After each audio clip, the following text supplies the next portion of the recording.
Act 1, Scene 1, an open place. Thunder and lightning, enter 3 witches.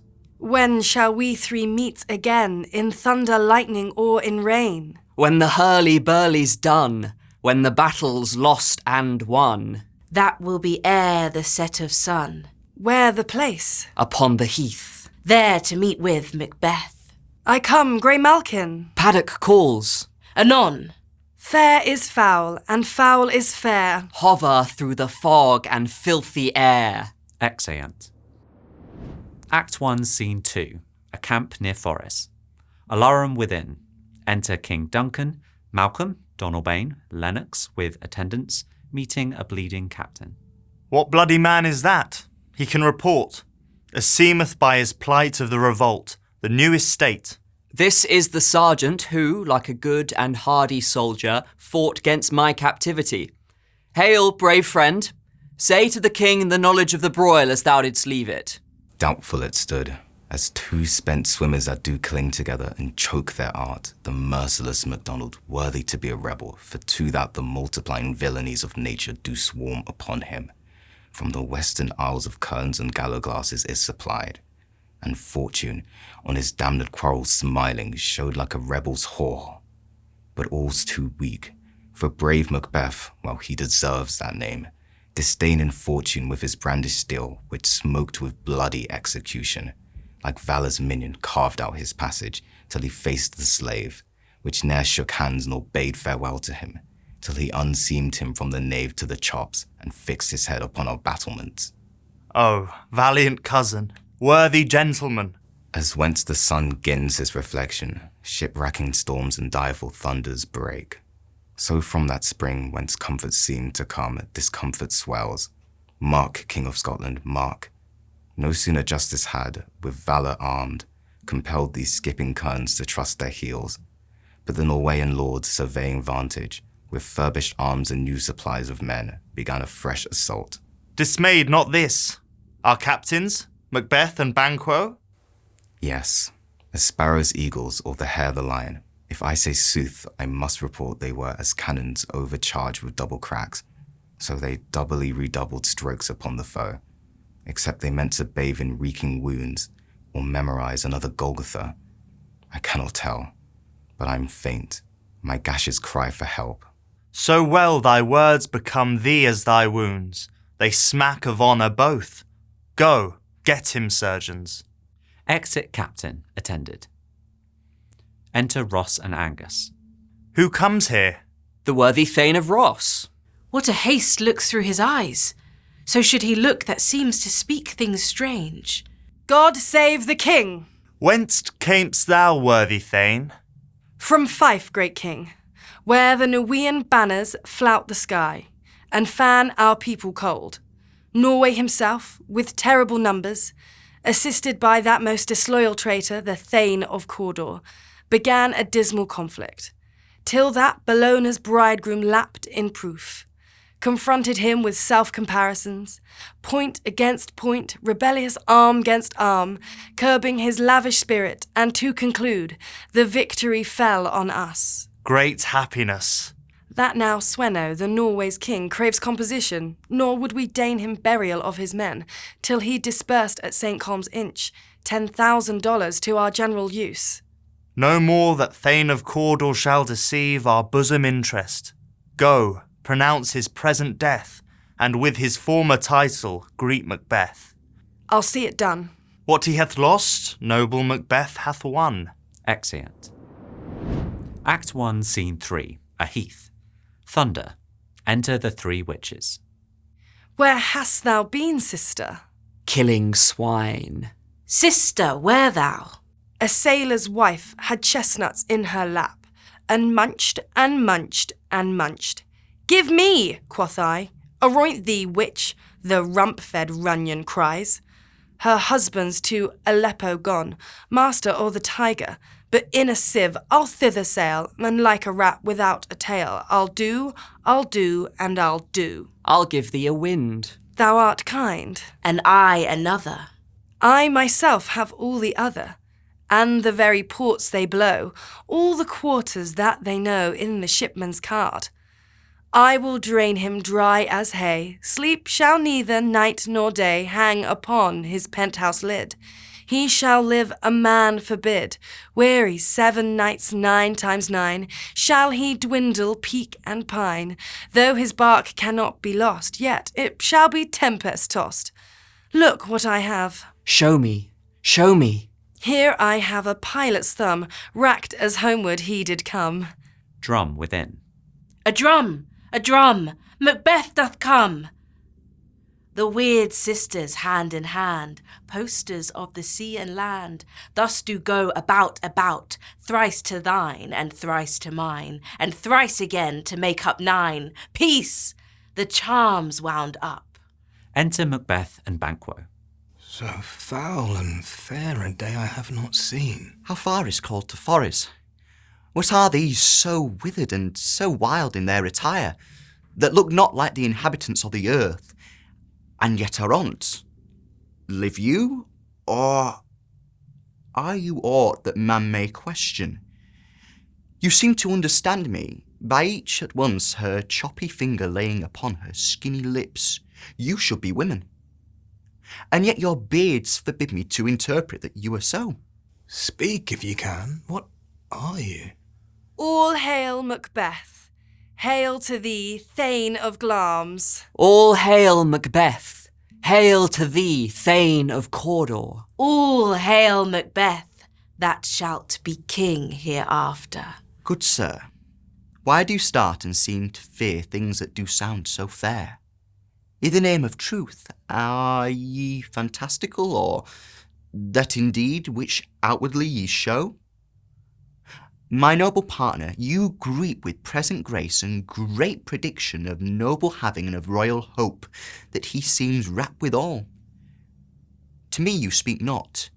If you can look into the seeds of time and say which grain will grow and which will not, speak then to me who neither beg nor fear your favours nor your hate. Hail. Hail. Hail! Lesser than Macbeth and greater. Not so happy, yet much happier. Thou shalt get kings, though thou be none. So all hail Macbeth and Banquo. Banquo and Macbeth, all hail. Stay, you imperfect speakers, tell me more. By Sinel's death I know I am Thane of Glamis, but how of Cawdor? The Thane of Cawdor lives, a prosperous gentleman, and to be king stands not within the prospect of belief no more than to be Cawdor. Say from whence you owe this strange intelligence, or why, upon this blasted heath, you stop our way with such prophetic greeting. Speak, I charge you! Witches vanish. The earth hath bubbles as the water has, and these are of them. Whither are they vanished? Into the air, and what seemed corporeal melted as breath into the wind. Would they had stayed. Were such things here as we do speak about? Or have we eaten on the insane root that takes the reason prisoner? Your children shall be kings. You shall be king. And Thane of Cawdor too, went it not so? To the self-same tune and words. Who's here? Enter Ross and Angus. The king hath haply received Macbeth, the news of thy success, and when he reads thy personal venture in the rebels' fight, his wonders and his praises do contend, which should be thine or his silenced with that. In viewing o'er the rest of the selfsame day, he finds thee in the stout Norwegian ranks, nothing afeard of what thyself didst make. Strange images of death as thick as tale came post with post, and everyone did bear thy praises in his kingdom's great defence, and poured them down before him. We are sent to give thee from our royal master thanks, only to herald thee into his sight, not pay thee. And for an earnest of a greater honour, he bade me from him call thee Thane of Cawdor, in which addition hail, most worthy Thane, for it is thine. What, can the devil speak true? The Thane of Cawdor lives. Why do you dress me in borrowed robes? Who was the Thane lives yet, but under heavy judgment bears that life which he deserves to lose. whether he was combined with those of Norway, or did line the rebel with hidden help and vantage, or that with both he laboured in his country's wrack, I know not. But treason's capital, confessed and proved, have overthrown him. Aside. Glamis and Thane of Cawdor. The greatest is behind. To Ross and Angus. Thanks for your pains. To Banquo. Do you not hope your children shall be kings when those that gave the Thane of Cawdor to me promise no less to them? That trusted home might yet enkindle you unto the crown, besides the Thane of Cawdor. But 'tis strange, and oftentimes to win us to our harm, the instruments of darkness tell us truths, win us with honest trifles to betrays in deepest consequence. Cousins, a word, I pray you. Aside. 2 truths are told as happy prologues to the swelling act of the imperial theme. I thank you, gentlemen. Aside. This supernatural soliciting cannot be ill, cannot be good. If ill, why hath it given me earnest of success commencing in a truth? I am Thane of Cawdor. If good, why do I yield to that suggestion whose horrid image doth unfix my hair and make my seated heart knock at my ribs against the use of nature?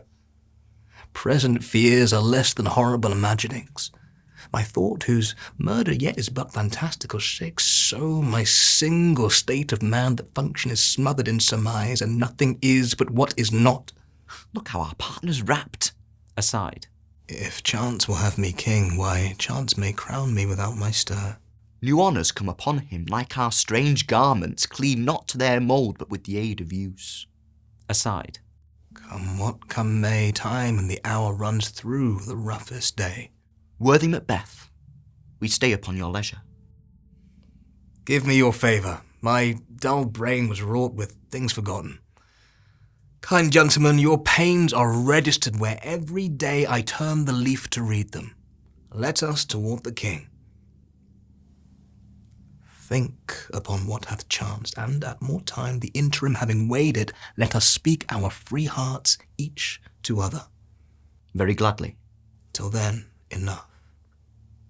Come, friends. Exeunt. Act 1, Scene 4, Forres. A room in the palace. Flourish. Enter Duncan, Malcolm, Donalbain, Lennox, and attendants. Is execution done on Cawdor? Are not those in commission yet returned?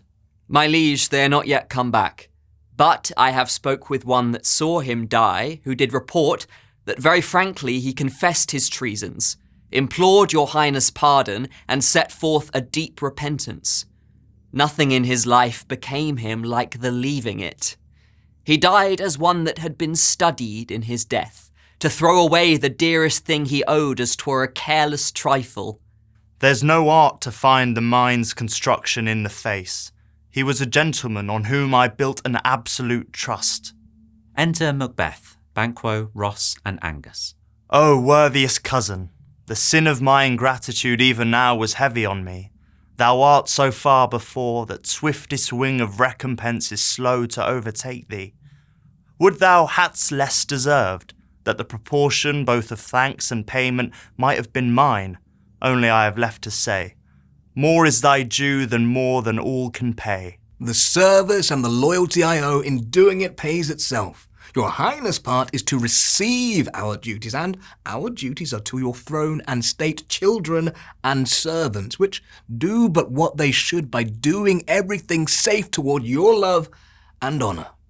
Welcome hither. I have begun to plant thee, and will labour to make thee full of growing.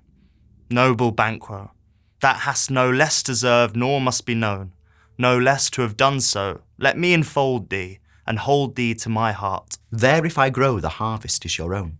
My plenteous joys, wanton in fullness, seek to hide themselves in drops of sorrow. Sons, kinsmen, thanes, and you whose places are the nearest know, we will establish our estate upon our eldest, Malcolm, whom we name hereafter the Prince of Cumberland, which honour must, not accompanied, invest him only, but signs of nobleness, like stars, shall shine on all deservers, from hence to Inverness, and bind us further to you. The rest is labour which is not used for you. I'll be myself the harbinger and make joyful the hearing of my wife with your approach. So, humbly take my leave. My worthy Cawdor. Aside.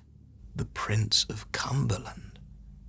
That is a step on which I must fall down, or else o'erleap, for in my way it lies. Stars, hide your fires, let not light see my black and deep desires.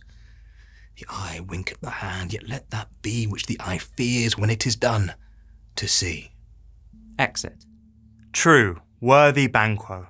He is full so valiant, and in his commendations I am fed. It is a banquet to me. Let's after him, whose care is gone before to bid us welcome. It is a peerless kinsman. Flourish. Exeunt. Act 1, Scene 5, Inverness. A room in Macbeth's castle. Enter Lady Macbeth, reading a letter.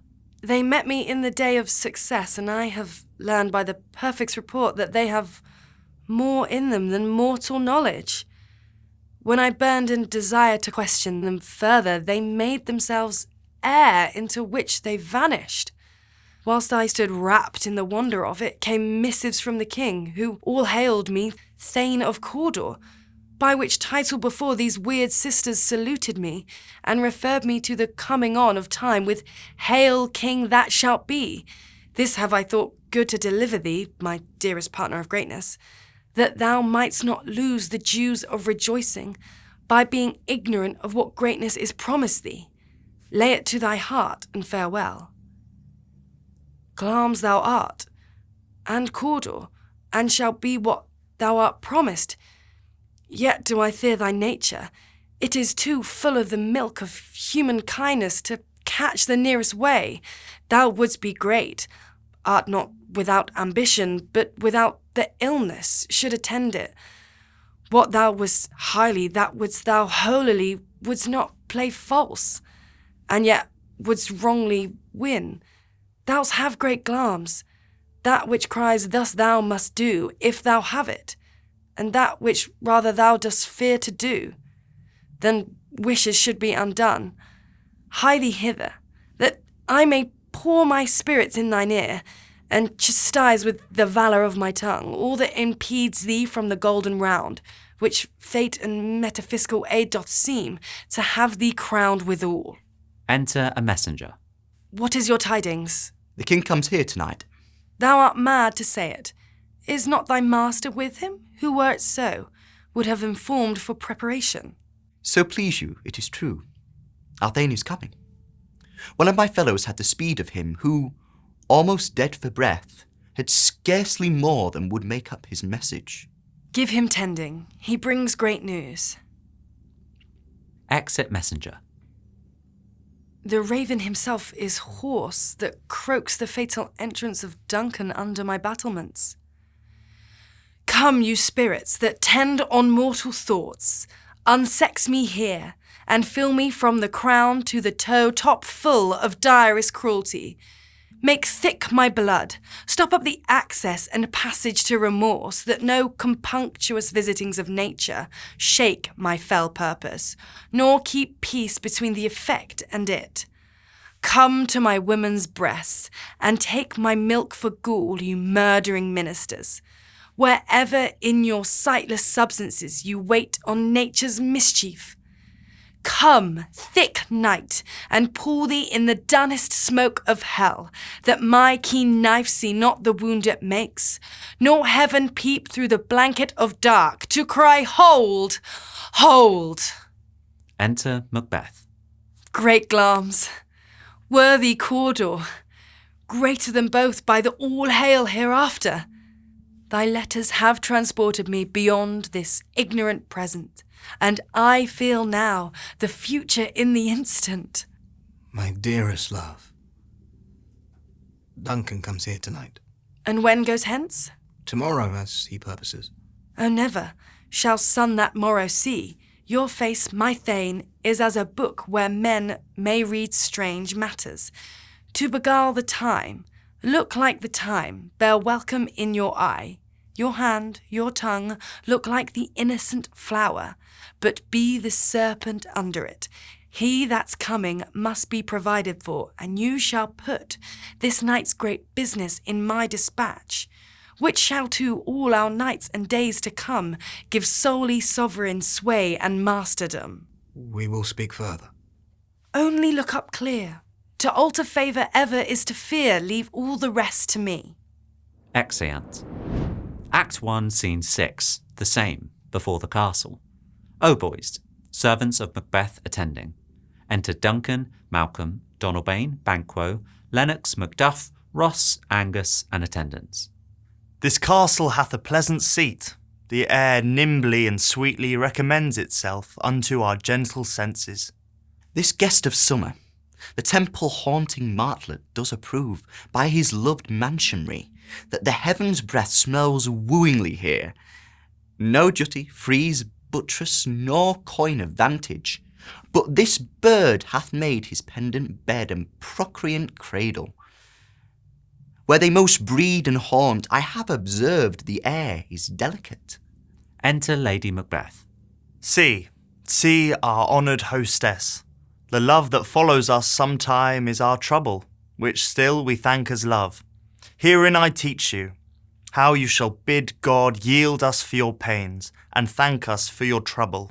All our service, in every point twice done, and then done double, were poor and single business to contend against those honours deep and broad wherewith your majesty loads our house. For those of old and the late dignities heaped up to them, we rest your hermits. Where's the Thane of Cawdor? We coursed him at the heels, and had a purpose to be his purveyor, but he rides well, and his great love, sharp as his spur, hath holp him to his home before us. Fair and noble hostess, we are your guests tonight. Your servants ever have theirs themselves, and what is theirs in compt, to make their audit at your highness's pleasure, still to return your own. Give me your hand, conduct me to mine host, we love him highly, and shall continue our graces towards him. By your leave, hostess. Exeunt. Act 1, Scene 7, the same. A lobby in the castle. Hautboys and torches. Enter and pass over a sewer and divers servants with dishes and service. Then enter Macbeth. If it were done when 'tis done, then 'twere well it were done quickly. If the assassination could trammel up the consequence and catch with his surcease success, but this blow might be the be-all and the end-all here. But here, upon this bank and shoal of time, we jump the life to come. But in these cases we still have judgment here, that we but teach bloody instructions, which, being taught, return to plague the inventor. This even-handed justice commends the ingredients of our poison chalice to our own lips. He's here in double trust. First, as I am his kinsman and his subject, strong both against the deed. Then, as his host who should against his murderer shut the door, not bear the knife myself. Besides, this Duncan hath borne his faculties so meek, hath been so clear in his great office, that his virtues will plead like angels, trumpet-tongued, against the deep damnation of his taking off. And pity, like a naked newborn babe striding the blast, or heaven's cherubim horsed upon the sightless couriers of the air, shall blow the horrid deed in every eye, that tears shall drown the wind. I have no spur to prick the sides of my intent, but only vaulting ambition which o'erleaps itself and falls on the other. Enter Lady Macbeth. How now, what news? He has almost supped. Why have you left the chamber? Hath he asked for me? Know you not he has? We will proceed no further in this business. He hath honoured me of late, and I have bought golden opinions from all sorts of people, which would be worn now in their newest gloss, not cast aside so soon. Was the hope drunk wherein you dressed yourself? Hath it slept since, and wakes it now to look so green and pale at what it did so freely? From this time such I account thy love. Art thou afeard to be the same in thine own act and valour as thou art in desire? Wouldst thou have that which thou esteem the ornament of life, and live a coward in thine own esteem, letting I dare not, wait upon I would, like the poor cat in the adage? Prithee, peace! I dare do all that may become a man who dares do more is none. What beast was it then that made you break this enterprise to me? When you durst do it, then you were a man, and to be more than what you were, you would be so much more than man.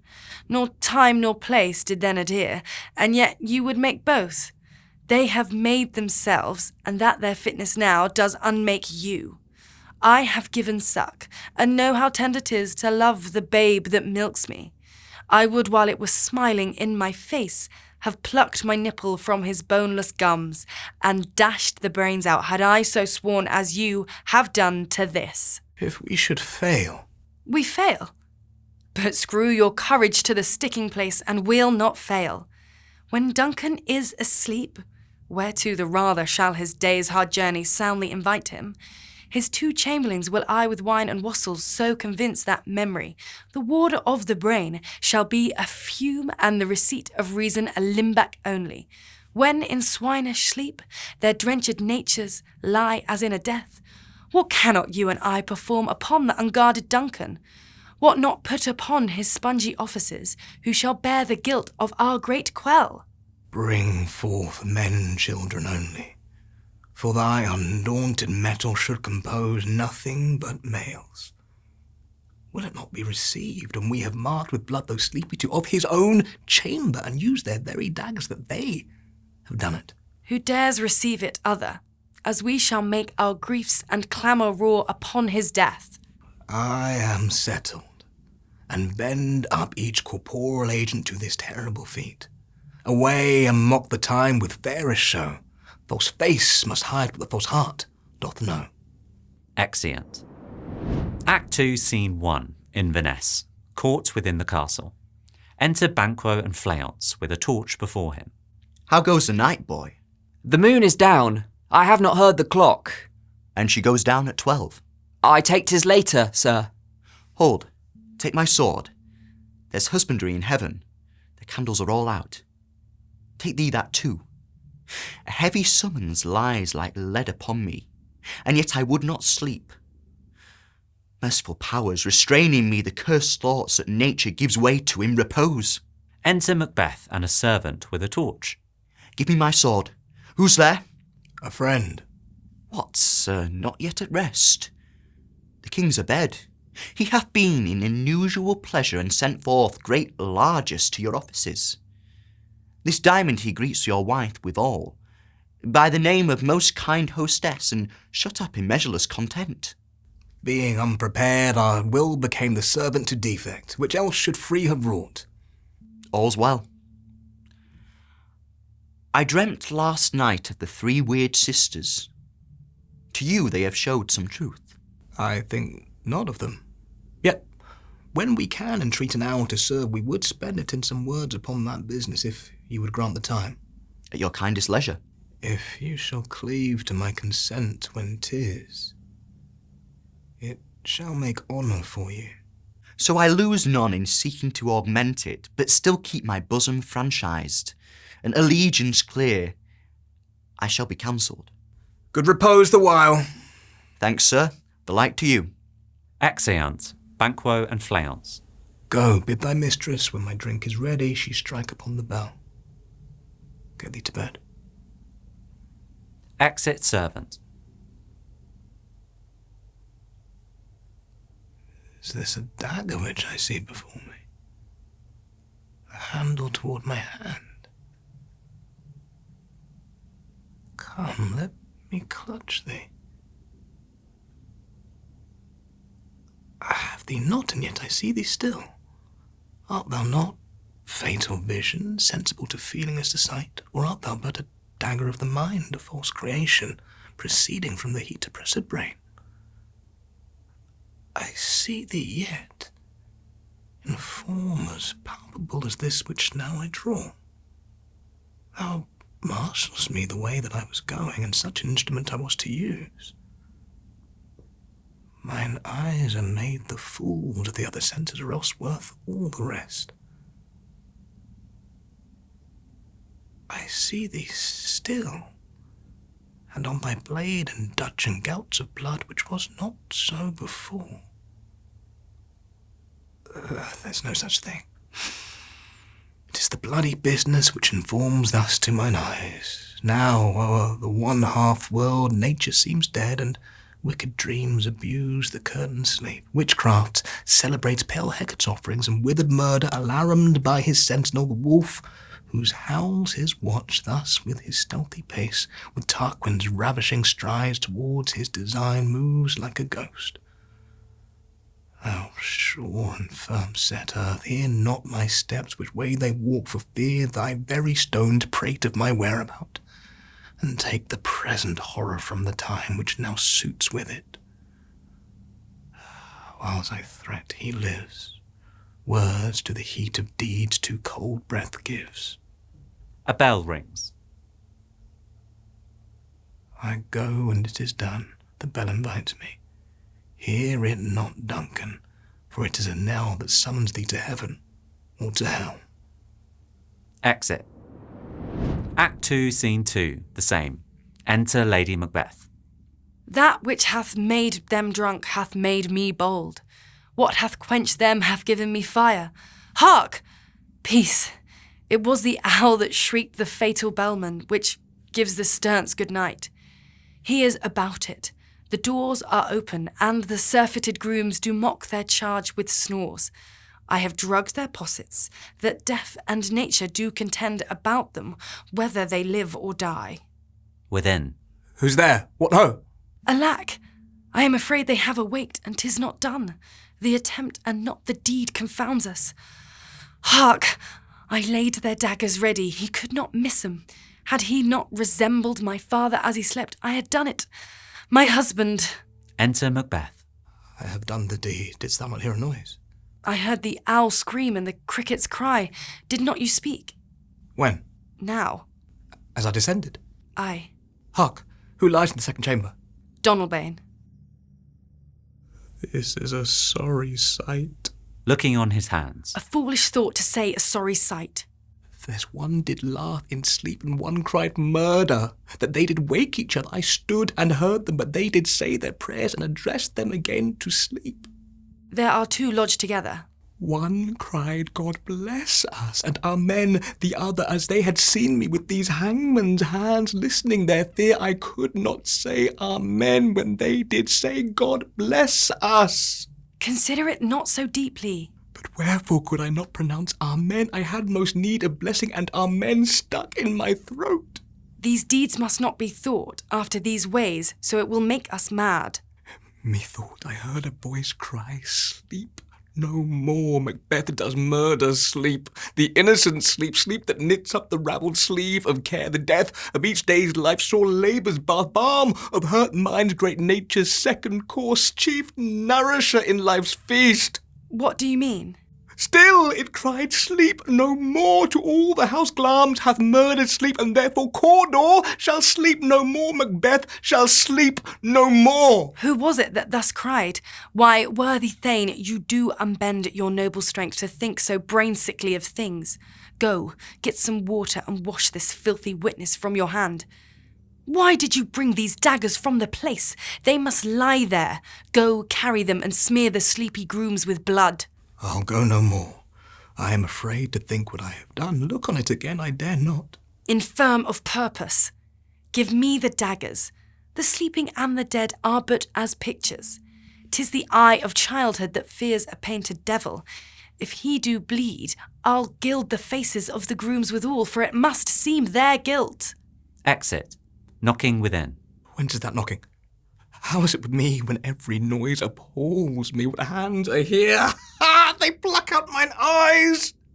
When all great Neptune's ocean wash this blood clean from my hand. No, this my hand will rather the multitudinous seas incarnadine, making the green one red. Enter Lady Macbeth.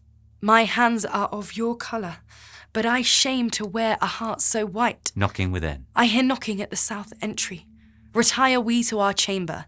A little water clears us of this deed. How easy is it then? Your constancy hath left you unattended. Knocking within. Hark, more knocking. Get on your nightgown, lest occasion call us and show us to be watchers. Be not lost, so poorly in your thoughts. To know my deed, 'twere best not know myself. Knocking within. Wake Duncan with thy knocking, I would thou couldst. Exeunt. Act 2, Scene 3, the same. Enter a porter, knocking within. Here's a knocking indeed. If a man were porter of Hellgate, he should have old turning the key. Knocking. Knock, knock, knock. Who's there i' the name of Beelzebub?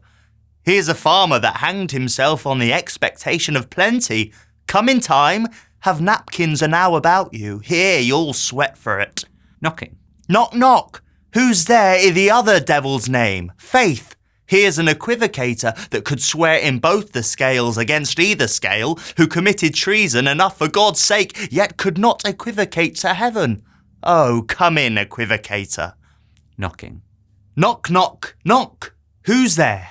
Faith, here's an English tailor. Come hither. For stealing out of a French hose. Come in, tailor. Here, you may roast your goose. Knocking. Knock, knock, never at quiet. What are you? But this place is too cold for hell. I'll devil porter it no further. I had thought to have let in some of all professions that go the primrose way to the everlasting bonfire. Knocking. Anon, anon, I pray you, remember the porter. Opens the gate. Enter Macduff and Lennox. Was it so late, friend, ere you went to bed, that you do lie so late? Faith, sir, we were carousing till the second cock, and drink, sir, is a great provoker of 3 things. What 3 things does drink especially provoke? Marry, sir, nose painting, sleep, and urine. Lechery, sir, it provokes and unprovokes. It provokes the desire, but it takes away the performance. Therefore, much drink may be said to be an equivocator with lechery. It makes him, and it mars him, it sets him on and takes him off, it persuades him and disheartens him, makes him stand to and not stand to. In conclusion, equivocates him in a sleep, and giving him the lie, leaves him. I believe drink gave thee the lie last night. That it did, sir, i' the very throat on me, but I requited him for his lie, and I think, being too strong for him, though he took up my legs sometime, yet I made a shift to cast him. Is thy master stirring? Enter Macbeth. Our knocking has awakened him. Here he comes. Good morrow, noble sir. Good morrow, both. Is the king stirring, worthy Thane? Not yet. He did command me to call timely on him. I have almost slipped the hour. I'll bring you to him. I know this is a joyful trouble to you, but yet 'tis one. The labour we delight in physics pain. This is the door. I'll make so bold to call, for 'tis my limited service. Exit Macduff. Goes the king hence today? He does, he did appoint so. The night has been unruly. Where we lay, our chimneys were blown down, and, as they say, lamentings heard i' the air, strange screams of death, and prophesying with accents terrible, of dire combustion and confused events, new hatched to the woeful time. The obscure bird clamoured the livelong night. Some say the earth was feverous and did shake. 'Twas a rough night. My young remembrance cannot parallel a fellow to it. Enter Macduff. Oh, horror! Horror! Horror! Tongue nor heart cannot conceive nor name thee. What's the matter? What's the matter? Confusion now hath made his masterpiece. Most sacrilegious murder hath broke ope the Lord's anointed temple and stole thence the life of the building. What is it you say, the life? Mean you his majesty? Approach the chamber and destroy your sight with a new Gorgon. Do not bid me speak. See and then speak yourselves. Exeunt. Macbeth and Lennox. Awake, awake, ring the alarm bell. Murder and treason, Banquo and Donalbain, Malcolm, awake! Shake off this downy sleep, death's counterfeit, and look on death itself. Up, up, and see the great doom's image. Malcolm, Banquo, as from your graves, rise up and walk like sprites to countenance this horror. Alarum bell rings. Enter Lady Macbeth. What's the business? That such a hideous trumpet calls to parley the sleepers of the house. Speak, speak! O gentle lady, 'tis not for you to hear what I can speak. The repetition in a woman's ear would murder as it fell. Enter Banquo. Oh, Banquo, our royal master's murdered. Woe! Alas! What, in our house? Too cruel anywhere. Dear Duff, I prithee contradict thyself and say it is not so.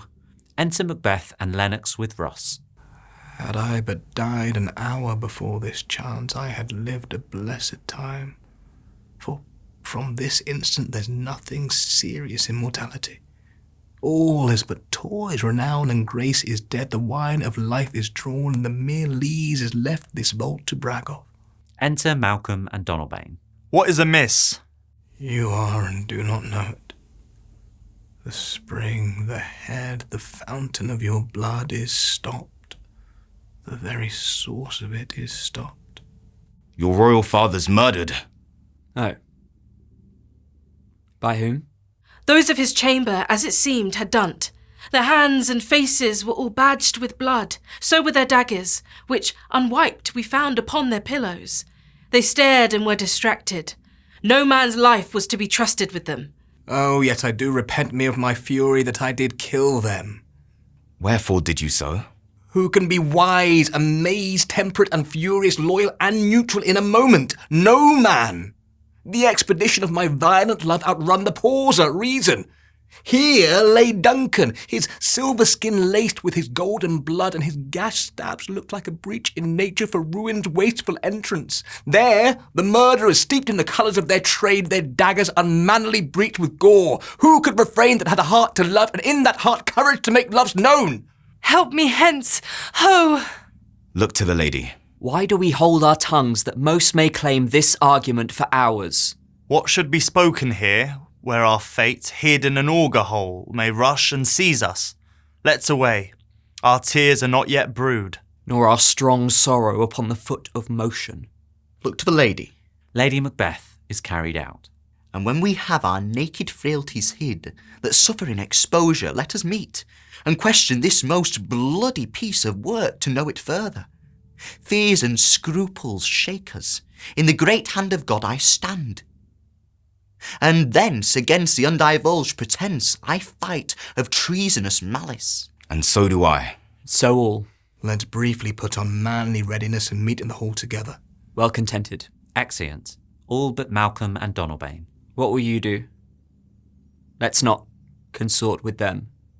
To show an unfelt sorrow is an office which the false man does easy. I'll to England. To Ireland I. Our separated fortune shall keep us both the safer. Where we are, there's daggers in men's smiles, the near in blood, the nearer bloody.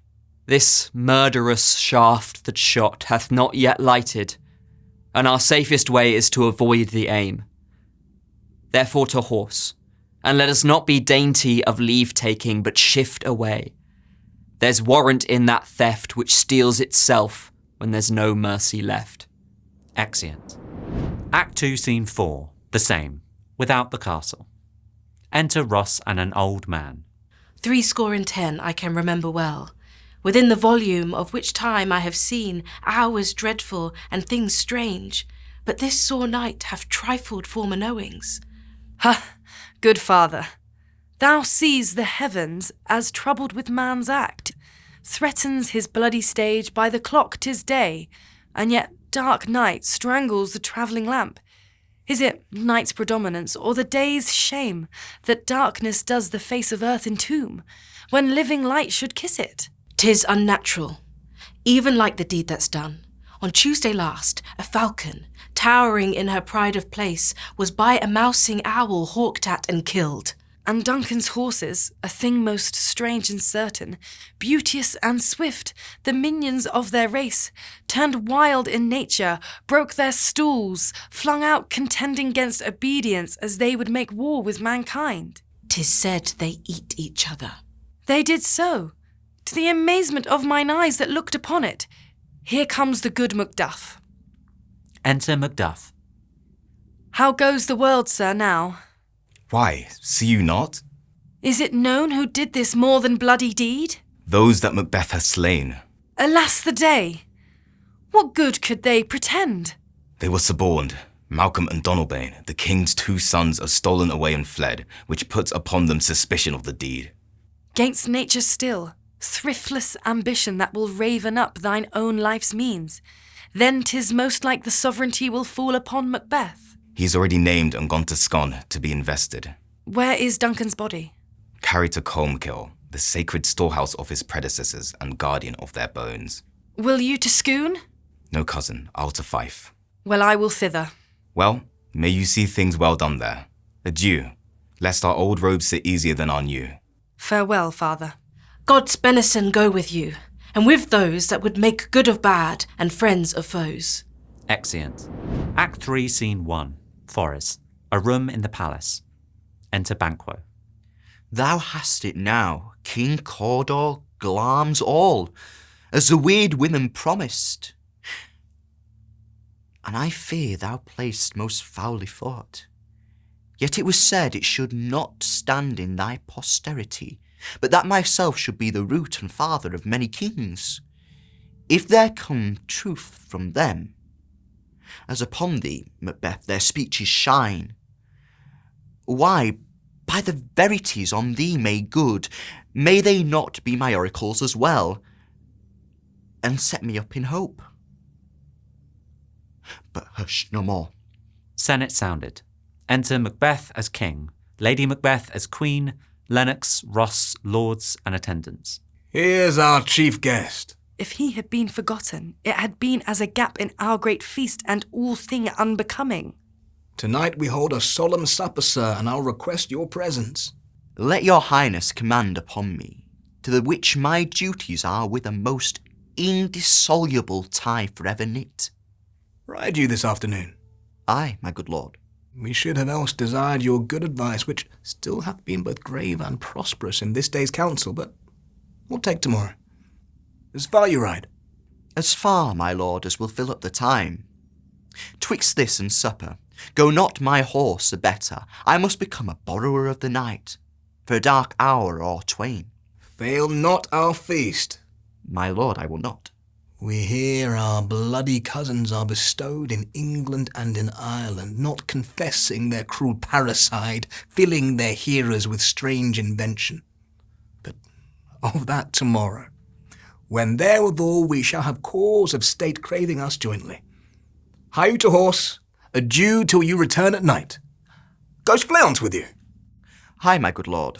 Our time does call upon's. I wish your horses swift and sure of foot, and so I do commend you to their backs. Farewell. Exit Banquo. Let every man be master of his time till 7 at night. To make society the sweeter welcome, we will keep ourselves till supper time alone. While then, God be with you. Exeunt. Lady Macbeth, lords, etc. Sirrah, a word with you. Attend those men our pleasure. They are, my lord, without the palace gate. Bring them before us. Exit servant. To be thus is nothing but to be safely thus. Our fears in Banquo stick deep, and in his royalty of nature reigns that which would be feared. 'Tis much he dares, and to that dauntless temper of his mind he hath a wisdom that doth guide his valour to act in safety. There is none but he whose being I do fear, and under him my genius is rebuked, as, it is said, Mark Antony's was by Caesar. He chid the sisters when first they put the name of king upon me, and bade them speak to him. Then, prophet-like, they hailed him father to a line of kings. Upon my head they placed a fruitless crown, and put a barren sceptre in my grip, thence to be wrenched with an unlineal hand, no son of mine succeeding. If to be so, for Banquo's issue have I filed my mind. For them the gracious Duncan have I murdered, put rancours in the vessel of my peace only for them, and mine eternal jewel given to the common enemy of man to make them kings, the seed of Banquo kings. Rather than so, come fate into the list and champion me to the utterance. Who's there? Enter servant with 2 murderers. Now go to the door and stay there till we call. Exit servant. Was it not yesterday we spoke together? It was, so please your highness. Well then, now have you considered of my speeches? Know that it was he, in the times past, which held you so under fortune, which you thought had been our innocent self. This I made good to you in our last conference, passed in probation with you. How you were borne in hand, how crossed the instruments who wrought with them, and all things else that might to half a soul and to a notion craze say, thus did Banquo. You made it known to us. I did so, and went further, which is now our point of second meeting. Do you find your patience so predominant in your nature that you can let this go? Are you so gospel to pray for this good man for his issue, whose heavy hand hath bowed you to the grave and beggared yours forever? We are men, my liege. Aye. In the catalogue ye go for men. As hounds and greyhounds, mongrel spaniels, curs, shocks, water rugs, and demi-wolves are clept all by the name of dogs. The valued file distinguishes the swift, the slow, the subtle, the housekeeper, the hunter. Every one according to the gift which bounteous nature hath in him closed, whereby he does receive particular addition from the bill that writes them all alike, and so of men. Now, if you have a station in the file, not if the worst rank of manhood, say it, and I will put that business in your bosoms whose execution takes your enemy off, grapples you to the heart and love of us, who wear our health but sickly in his life, which in his death were perfect. I am one, my liege, whom the vile blows and buffets of the world have so incensed that I am reckless what I do to spite the world. And I another, so weary with disasters, tugged with fortune, that I would set my life on any chance to mend it or be rid on't. Both of you know Banquo was your enemy. True, my lord. So is he mine, and in such bloody distance that every minute of his being thrusts against my nearest of life. And though I could with barefaced power sweep him from my sight and bid my will avouch it, yet I must not. For certain friends that are both his and mine, whose loves I may not drop, but wail his fall, who I myself struck down.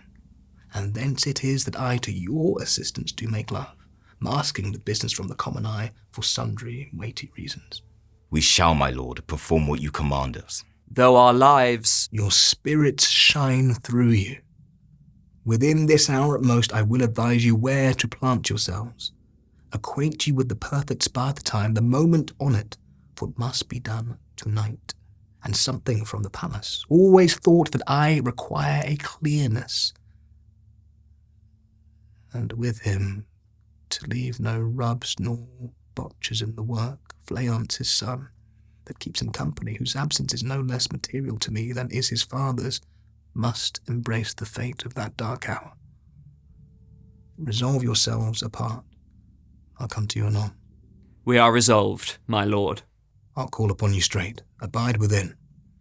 Exeunt murderers. It is concluded. Banquo, thy soul's flight, if it find heaven, must find it out tonight. Exit. Act 3, Scene 2, the same. Another room in the palace. Enter Lady Macbeth and a servant. Is Banquo gone from court? Aye, madam, but returns again tonight. Say to the king I would attend his leisure for a few words. Madam, I will. Exit.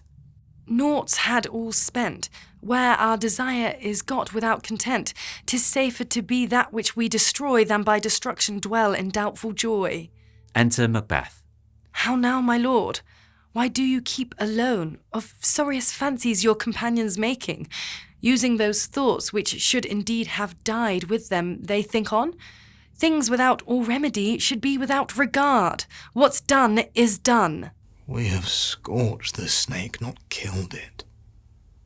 She'll close and be herself, whilst our poor malice remains in danger of her former tooth. But let the frame of things disjoint, both the worlds suffer, ere we will eat our meal in fear, and sleep in the affliction of these terrible dreams that shake us nightly. better be with the dead whom we, to gain our peace, have sent to peace, than on the torture of the mind to lie in restless ecstasy.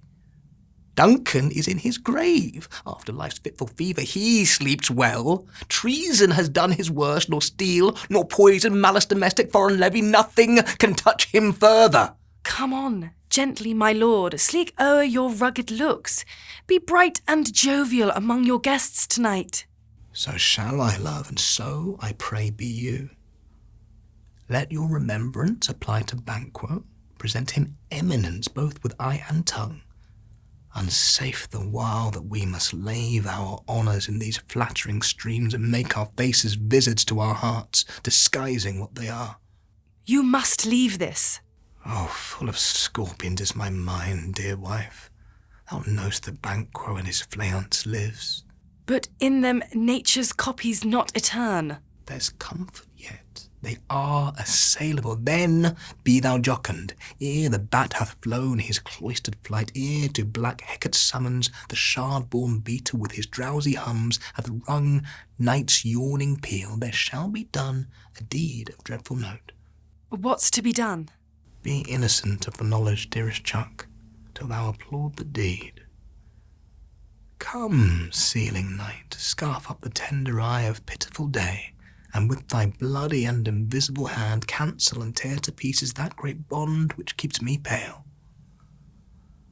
Light thickens, and the crow makes wing to the rooky wood. Good things of day begin to droop and drowse, whiles night's black agents to their praise do rouse. Thou marvelst at my words, but hold thee still. Things bad begun make strong themselves by ill. So, prithee, go with me. Exeunt. Act 3, Scene 3, the same. A park or lawn with a gate leading to the palace. Enter 3 murderers. But who did bid thee join with us? Macbeth. He needs not our mistrust, since he delivers our offices and what we have to do to the direction just. Then stand with us. The west yet glimmers with some streaks of day.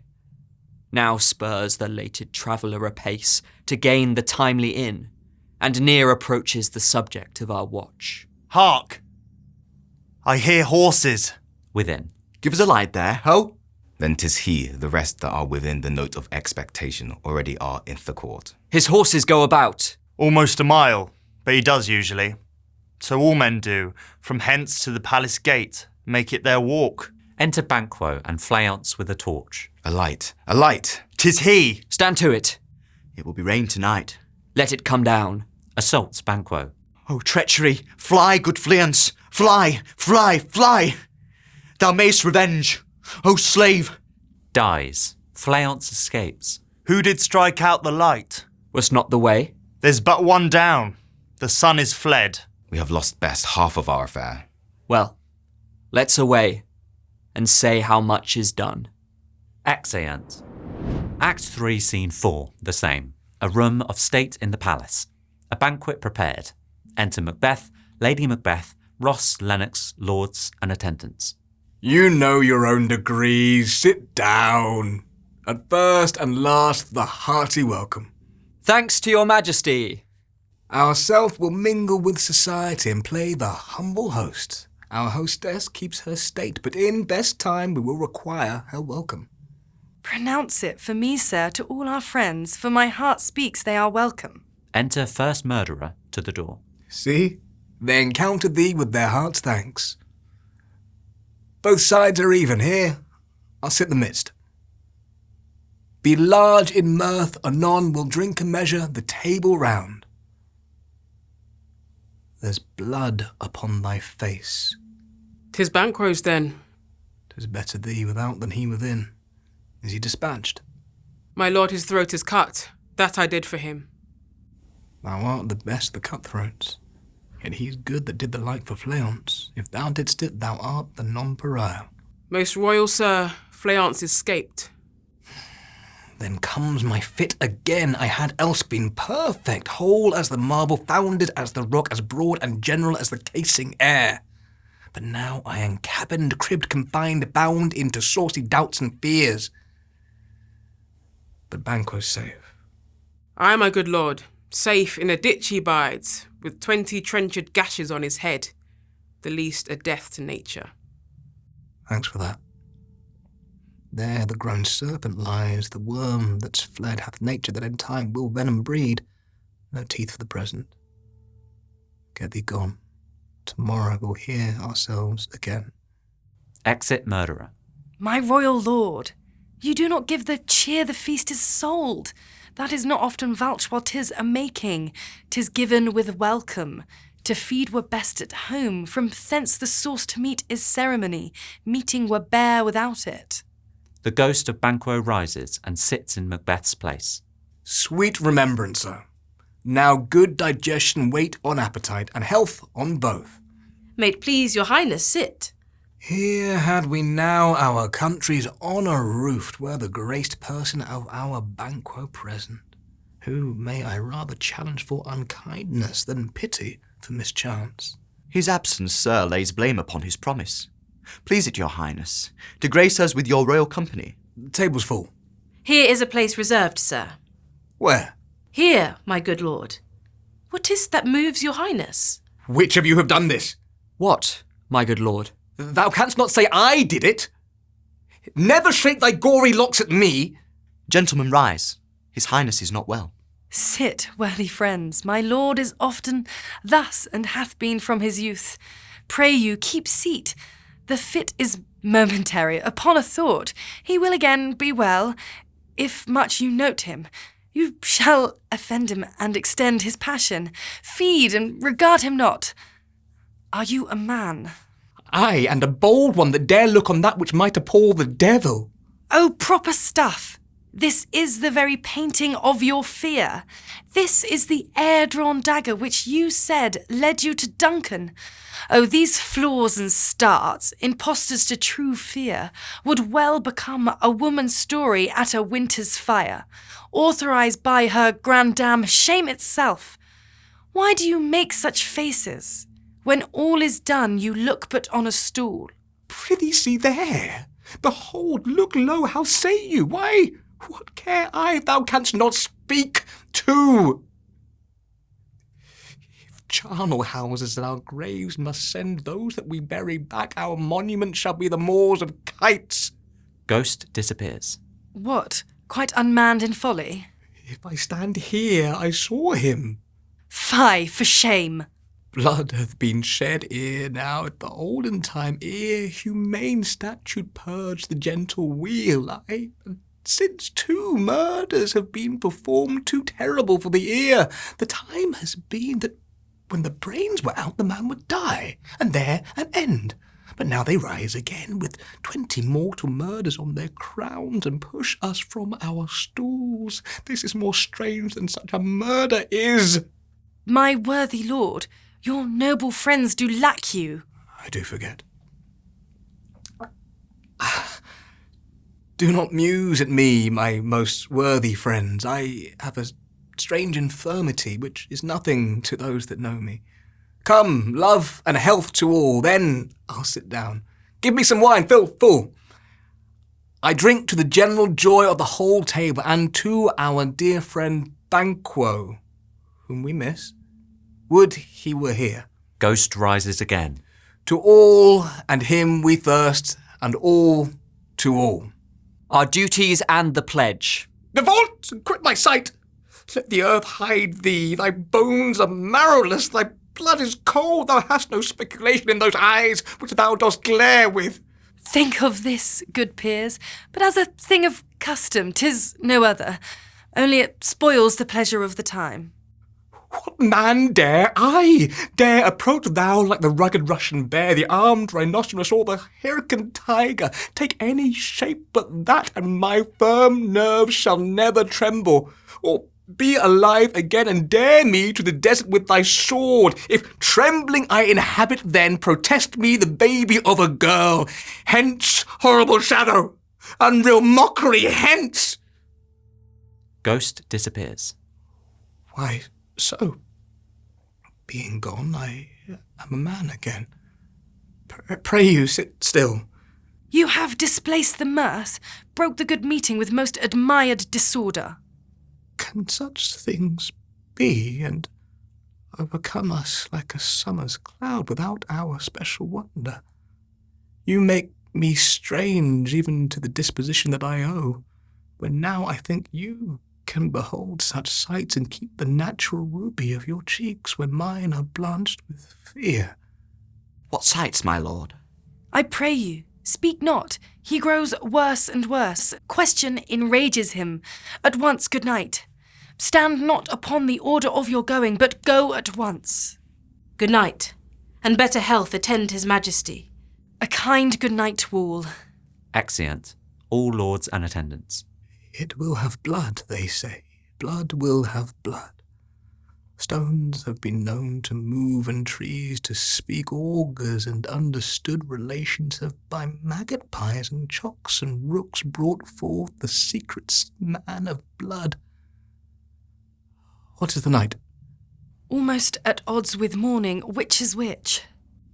How sayest thou that Macduff denies his person at our great bidding? Did you send to him, sir? I hear it by the way, but I will send. There's not a one of them, but in his house I keep a servant feed. I will tomorrow, and betimes I will to the weird sisters. More shall they speak. For now I am bent to know by the worst means the worst. For mine own good all causes shall give way. I am in blood stepped in so far that should I wade no more, returning were as tedious as go o'er.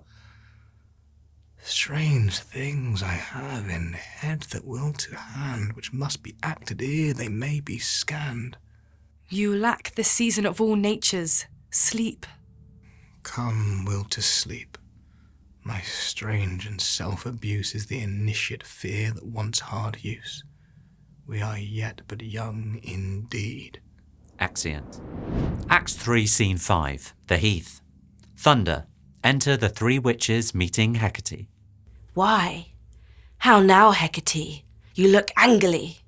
Have I not reason, beldams as you are, saucy and overbold? How did you dare to trade and traffic with Macbeth in riddles and affairs of death? And I, the mistress of your charms, the close contriver of all harms, was never called to bear my part, or show the glory of our art. And, which is worse, all you have done hath been but for a wayward son, spiteful and wrathful, who, as others do, loves for his own ends, not for you. But make amends now, get you gone, and at the pit of Acheron, meet me in the morning. Thither he will come to know his destiny. Your vessels and your spells provide, your charms and everything beside. I am for the air, this night I'll spend, unto a dismal and fatal end. Great business must be wrought ere noon, upon the corner of the moon. There hangs a vaporous drop profound. I'll catch it ere it come to ground, and that, distilled by magic sleights, shall raise such artificial sprites, as by the strength of their illusion shall draw him unto his confusion. He shall spurn fate, scorn death, and bear his hopes above wisdom, grace, and fear. And you all know security is mortal's chiefest enemy. Music and song within. Hark, I am called, my little spirit see, sits in a foggy cloud and stays for me. Exit. Come, let's make haste. She'll soon be back again. Exeunt. Act 3, Scene 6. Forest. A room in the palace. Enter Lennox and another lord. My former speeches have but hit your thoughts, which can interpret farther. Only, I say, things have been strangely born. The gracious Duncan was pitied of Macbeth. Marry, he was dead. And the right valiant Banquo walked too late, whom, you may say, if it please you, Fleance killed, for Fleance fled. Men must not walk too late. Who cannot want the thought, how monstrous it was for Malcolm and for Donalbain to kill their gracious father. Damned fact! How it did grieve Macbeth! Did he not straight, in pious rage, the two delinquents tear that were the slaves of drink and thralls of sleep? Was not that nobly done? Aye, and wisely too. for 'twould have angered any heart alive to hear the men deny it. So that I say, he has borne all things well, and I do think that had he Duncan's sons under his key, as an't please heaven he shall not, they should find what 'twere to kill a father, so should Fleance. But peace!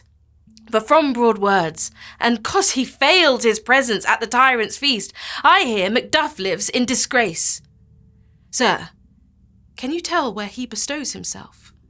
The son of Duncan, from whom this tyrant holds the due of birth, lives in the English court, and is received of the most pious Edward with such grace that the malevolence of fortune nothing takes from his high respect. Thither Macduff is gone to pray the holy king upon his aid to wake Northumberland and warlike Seward, that, by the help of these, with him above to ratify the work, we may again give to our tables meat, sleep to our nights, free from our feasts and banquets bloody knives, do faithful homage and receive free honours, all which we pine for now. And this report hath so exasperate the king that he prepares for some attempt of war. Sent he to Macduff? He did, and with an absolute, "Sir, not I," the cloudy messenger turns me his back, and hums as who would say, "You'll rule the time that clogs me with this answer." And that well might advise him to a caution, to hold what distance his wisdom can provide. Some holy angel fly to the court of England and unfold his message ere he come, that a swift blessing may soon return to this our suffering country, under a hand accursed. I'll send my prayers with him. Exeunt. Act 4, Scene 1. A dark cave. In the middle, a cauldron boiling. Thunder.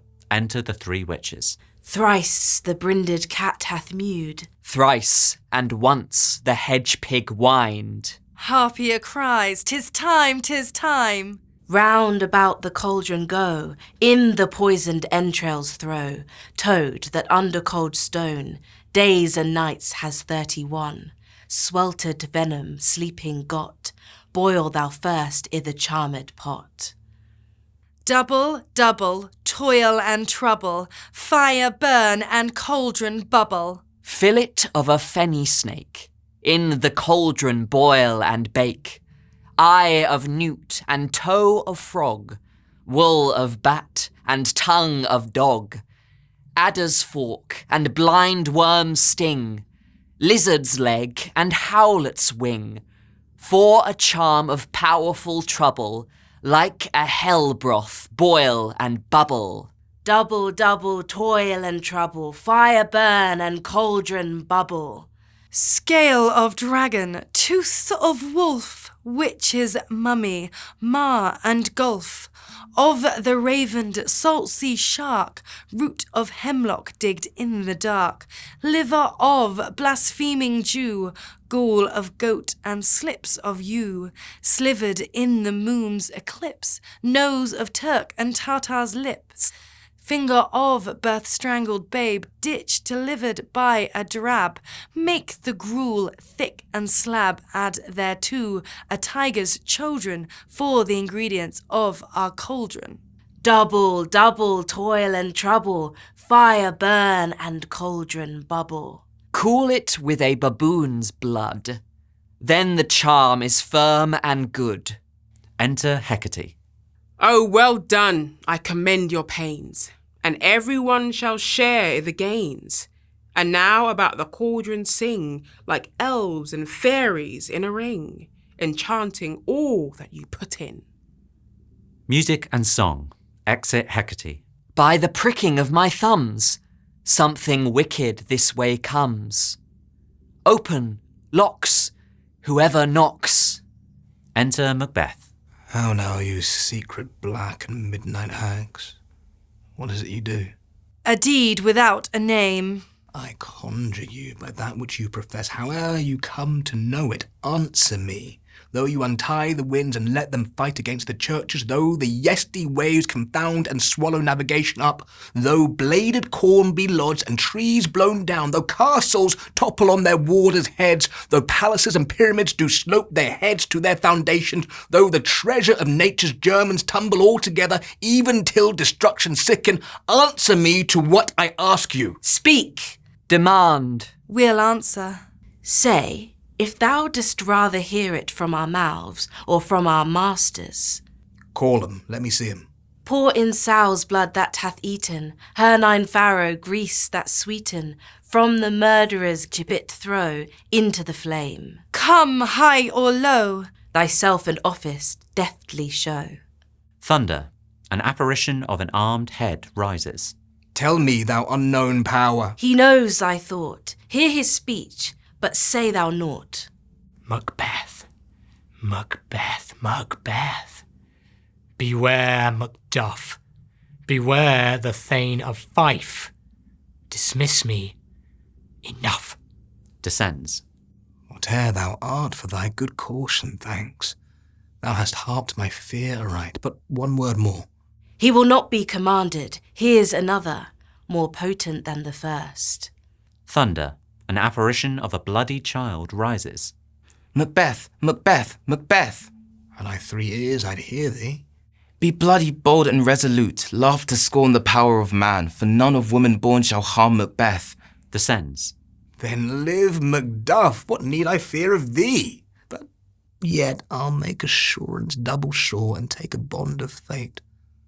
Thou shalt not live, that I may tell pale-hearted fear it lies and sleep in spite of thunder. Thunder.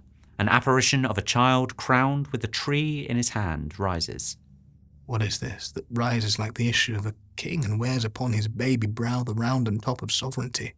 Listen, but speak not to it. Be lion-mettled, proud and take no care, who chafes, who frets o'er where conspirers are. Macbeth shall never vanquished be, until great Burnham wood to high Dunsinane hill shall come against him. Descends. That will never be. Who can impress the forest, bid the tree unfix his earthbound root? Sweet Bodman's good. Rebellious head rise never, till the wood of Burnham rise, and our high-placed Macbeth shall live the lease of nature, pay his breath to time and mortal custom.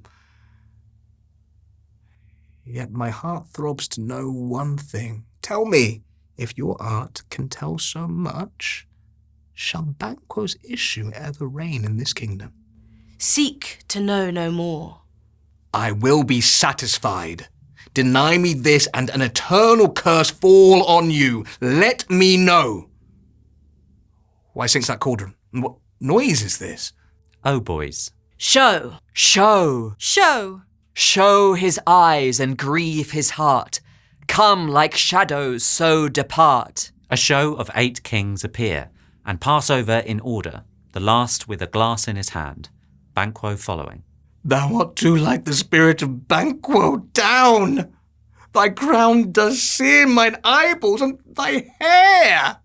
Thou other gold-bound brow is like the first. A third is like the former. Filthy hags, why do you show me this? A fourth, start eyes! What will the lion stretch out to the crack of doom? Another, yet a 7th, I'll see no more. And yet the 8th appears, who bears a glass which shows me many more. And some I see that twofold balls and treble sceptres carry. Horrible sight, now I see 'tis true. For the blood-bolted Banquo smiles upon me, and points at them for his. What is this so? Aye, sir, all this is so. But why stands Macbeth thus amazedly? Come, sisters, cheer we up his sprites, and show the best of our delights. I'll charm the air to give a sound, while you perform your antic round, that this great king may kindly say, our duties did his welcome pay. Music. The witches dance and vanish. Where are they? Gone. Let this pernicious hour stand aye accursed in the calendar. Come in, without there. Enter Lennox. What's your grace's will? Saw you the weird sisters? No, my lord. Came they not by you? No, indeed, my lord. Infected be the air whereon they ride, and damned all those that trust them. I did hear the galloping of horse. Who came by? 'Tis 2 or 3, my lord, that bring you word Macduff is fled to England. Fled to England? Aye, my good lord. Time thou anticipatest my dread exploits. A flighty purpose never is o'ertook unless the deed go with it. From this moment the very firstlings of my heart shall be the firstlings of my hand. And even now, to crown my thoughts with acts, be it thought and done. The castle of Macduff I will surprise, seize upon Fife, give to the edge of the sword his wife, his babes, and all unfortunate souls that trace him in his line. No boasting like a fool, this deed I'll do before this purpose cool. But no more sight. Where are these gentlemen? Come, bring me where they are. Exeunt. Act 4, Scene 2. Fife. A room in Macduff's castle. Enter Lady Macduff, her son, and Ross. What had he done to make him fly the land? You must have patience, madam. He had none. His flight was madness. When our actions do not, our fears do make us traitors. You know not whether it was his wisdom or his fear. Wisdom! To leave his wife, to leave his babes, his mansion and his titles, in a place from whence himself does fly. He loves us not. He wants the natural touch. For the poor wren, the most diminutive of birds, will fight, her young ones in her nest against the owl. All is the fear, and nothing is the love, as little is the wisdom, where the flight so runs against all reason. My dearest coz, I pray you school yourself. But for your husband, he is noble, wise, judicious, and best knows the fits of the season. I dare not speak much further, but cruel are the times when we are traitors and do not know ourselves, when we hold rumour from what we fear, yet know not what we fear, but float upon a wild and violent sea, each way and move. I take my leave of you. Shall not be long, but I'll be here again. Things at the worst will cease, or else climb upward to what they were before. My pretty cousin, blessing upon you. Fathered he is, and yet he's fatherless. I am so much a fool. Should I stay longer? It would be my disgrace and your discomfort. I take my leave at once. Exit. Sirrah, your father's dead. And what will you do now? How will you live? As birds do, mother. What, with worms and flies? With what I get, and so do they. Poor bird! Thou'st never fear the net nor lime, the pitfall nor the gin. Why should I, mother? Poor birds they are not set for. My father is not dead, for all your saying. Yes, he is dead. How wilt thou do for a father? Nay, how will you do for a husband? Why, I can buy me 20 at any market. Then you'll buy 'em to sell again. Thou speak'st with all thy wit, and yet, i' faith, with wit enough for thee. Was my father a traitor, mother? Aye, that he was. What is a traitor? Why, one that swears and lies. And be all traitors that do so? Every one that does so is a traitor, and must be hanged. And must they all be hanged that swear and lie? Every one. Who must hang them? Why, the honest men. Then the liars and swearers are fools, for there are liars and swearers enow to beat the honest men and hang up them. Now God help thee, poor monkey. But how wilt thou do for a father? If he were dead, you'd weep for him. If you would not, it were a good sign that I should quickly have a new father. Poor prattler, how thou talk'st. Enter a messenger. Bless you, fair dame, I am not to you known, though in your state of honour I am perfect. I doubt some danger does approach you nearly. If you will take a homely man's advice, be not found here, hence with your little ones. To fright you thus, methinks I am too savage. To do worse to you were fell cruelty, which is too nigh your person. Heaven preserve you, I dare abide no longer. Exit. Whither should I fly? I have done no harm. But I remember now I am in this earthly world. where to do harm is often laudable, to do good sometime accounted dangerous folly. Why then, alas, do I put up that womanly defence to say I have done no harm? What are these faces? Enter murderers. Where is your husband? I hope in no place so unsanctified, where such as thou mayst find him. He's a traitor. Thou liest, thou shag-eared villain. What, you egg? Stabbing him. Young fry of treachery. He has killed me, mother. Run away, I pray you. Dies. Exit Lady Macbeth crying murder and pursued by the murderers. Act 4, Scene 3. England, before the King's palace. Enter Malcolm and Macduff. Let us seek out some desolate shade, and there weep our sad bosoms empty. Let us rather hold fast the mortal sword and like good men bestride our downfall and burthen. Each new morn a new widow's howl, new orphan's cry, new sorrows strike heaven on the face that it resounds, as if it felt with Scotland and yelled out like syllable of dolour. What I believe, I'll wail. What no, believe. And what I can redress, as I shall find the time to friend, I will. What you have spoke, it may be so, perchance. This tyrant, whose sole name blisters our tongues, was once thought honest. You have loved him well. He hath not touched you yet. I am young, but something you may deserve of him through me, and wisdom to offer up a weak, poor, innocent lamb to appease an angry god. I am not treacherous. But Macbeth is. A good and virtuous nature may recoil in an imperial charge. But I shall crave your pardon. That which you are, my thoughts cannot transpose. Angels are bright still, though the brightest fell. Though all things foul would wear the brows of grace, yet grace must still look so. I have lost my hopes. Perchance even there, where I did find my doubts. Why in that rawness left you wife and child? Those precious motives, those strong knots of love without leave-taking?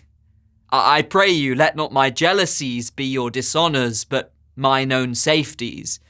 You may be rightly just, whatever I shall think. Bleed, bleed, poor country, great tyranny, lay thou thy bases sure. For goodness dare not check thee, wear thou thy wrongs. The title is afeard. Fare thee well, lord, I would not be the villain that thou think'st, for the whole space that's in the tyrant's grasp and the rich east to boot. Be not offended. I speak not as in absolute fear of you. I think our country sinks beneath the yoke. It weeps, it bleeds, and each new day a gash is added to her wounds. I think withal there would be hands uplifted in my right, and here from gracious England have I offer of goodly thousands. But, for all this, when I shall tread upon the tyrant's head, or wear it on my sword, yet my poor country shall have more vices than it had before, more suffer and more sundry ways than ever by him that shall succeed. What should he be? It is myself, I mean, in whom I know all the particulars of vice so grafted that, when they shall be opened, black Macbeth will seem as pure as snow, and the poor state esteem him as a lamb being compared with my confineless harms. Not in the legions of horrid hell can come a devil more damned in evils to top Macbeth. I grant him bloody, luxurious, avaricious, false, deceitful, sudden, malicious, smacking of every sin that has a name. But there's no bottom, none, in my voluptuousness. Your wives, your daughters, your matrons, and your maids could not fill up the cistern of my lust, and my desire all continent impediments would o'erbear that did oppose my will. Better Macbeth than such a one to reign. Boundless intemperance in nature is a tyranny. It hath been the untimely emptying of the happy throne and fall of many kings. But fear not yet to take upon you what is yours. You may convey your pleasures in a spacious plenty, and yet seem cold. The time you may so hoodwink, We have willing dames enough. There cannot be that vulture in you to devour so many as will to greatness dedicate themselves, finding it so inclined.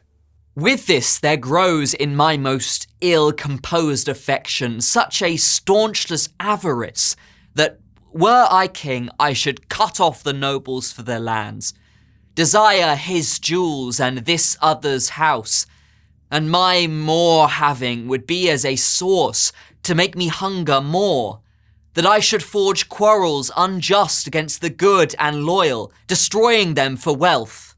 This avarice sticks deeper, grows with more pernicious root than summer seeming lust, and it hath been the sword of our slain kings, yet do not fear. Scotland hath foisons to fill up your will of your mere own. All these are portable with other graces weighed.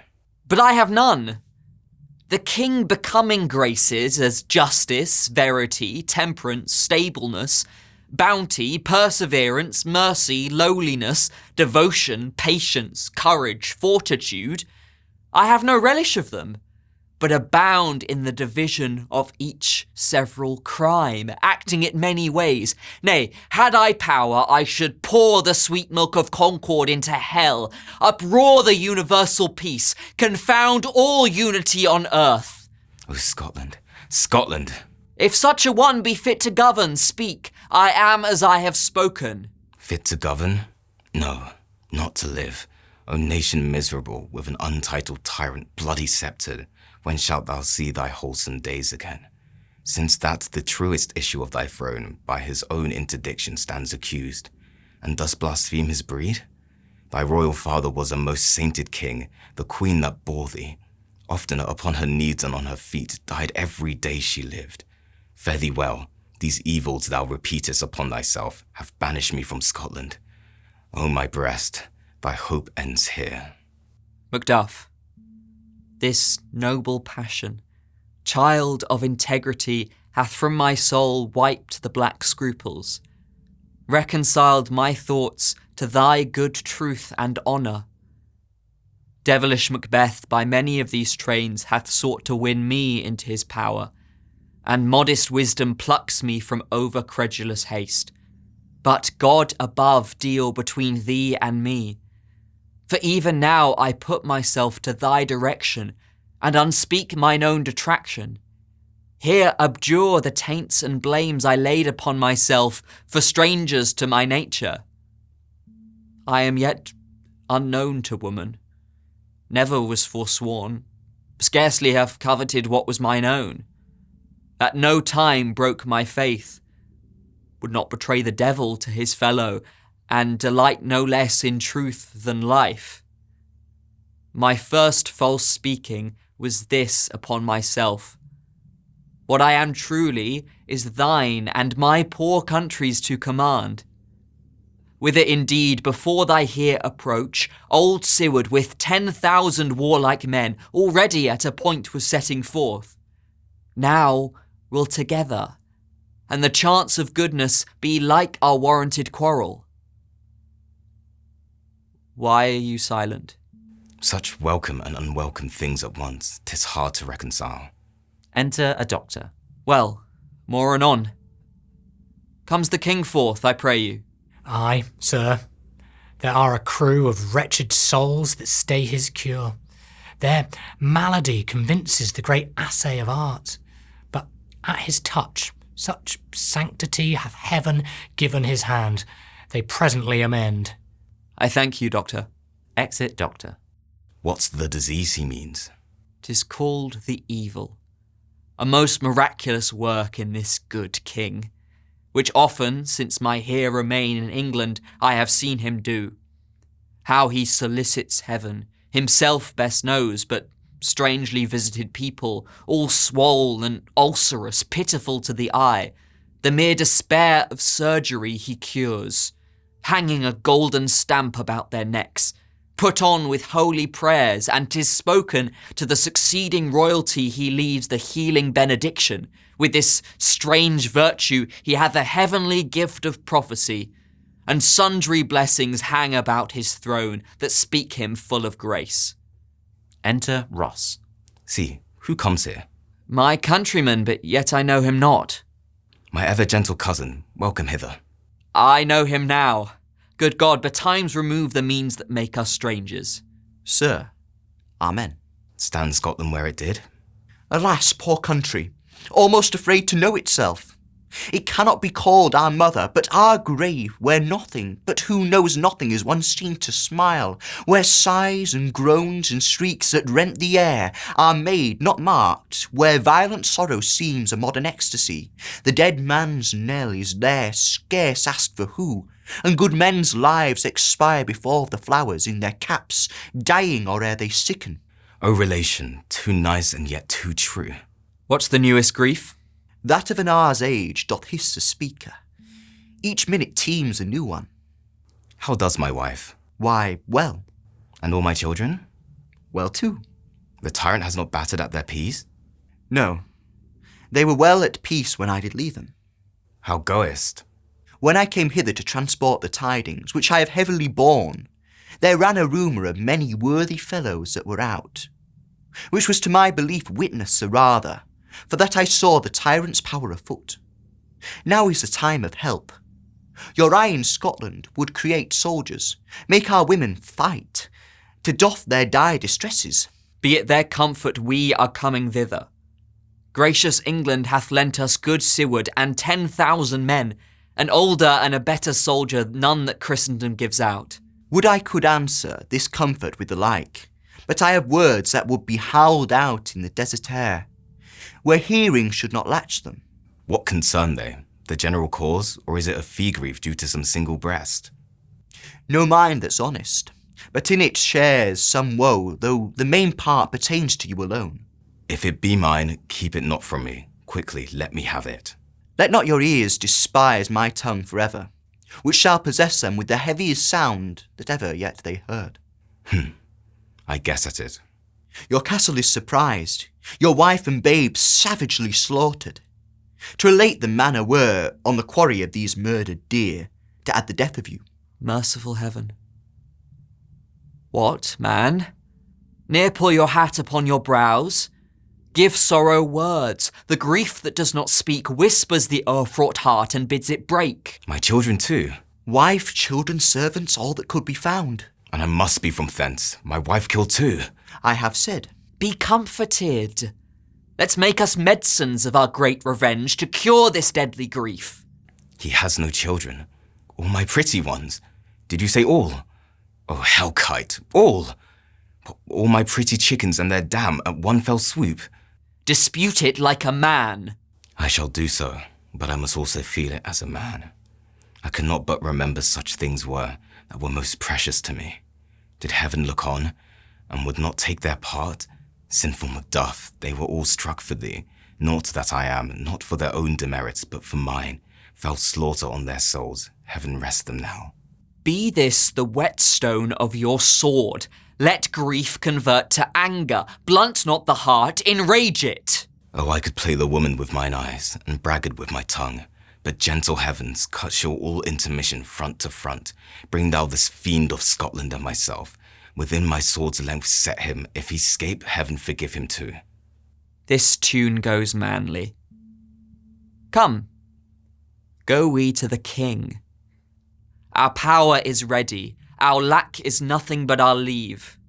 Macbeth is ripe for shaking, and the powers above put on their instruments. Receive what cheer you may. The night is long that never finds the day.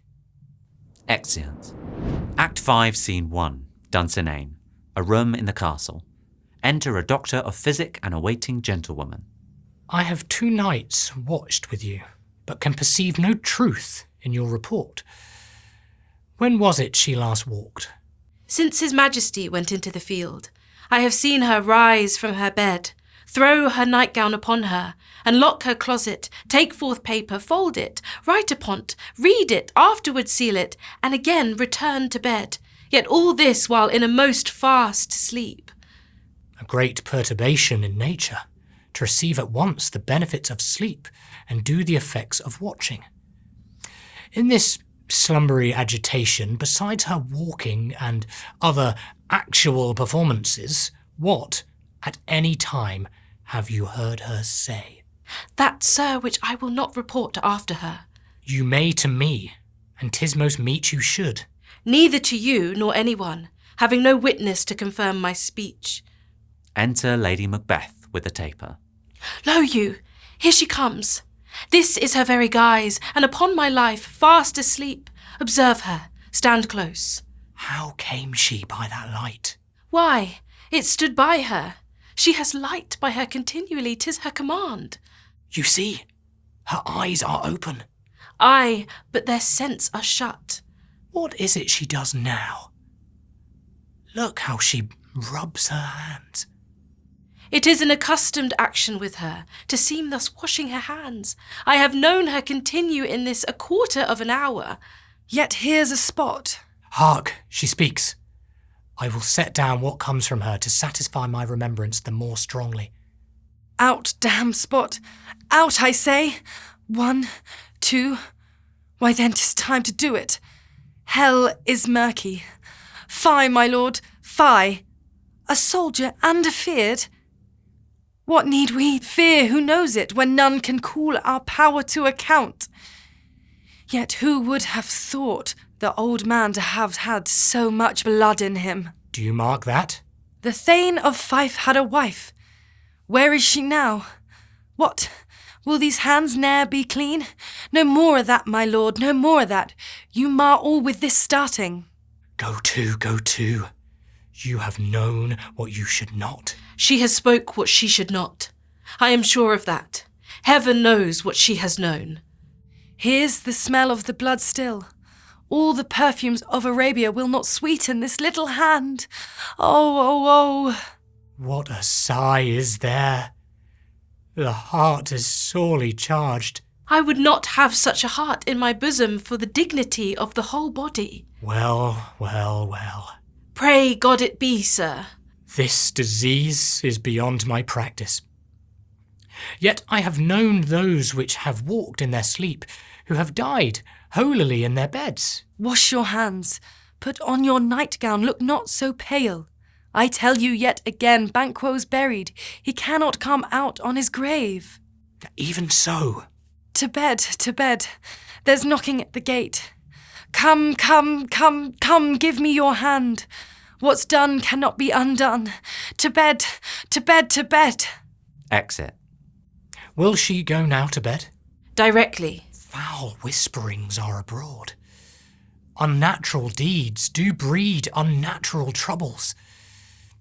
Infected minds to their deaf pillows will discharge their secrets. More needs she the divine than the physician. God forgive us all. Look after her. Remove from her the means of all annoyance, and still keep eyes upon her. So good night.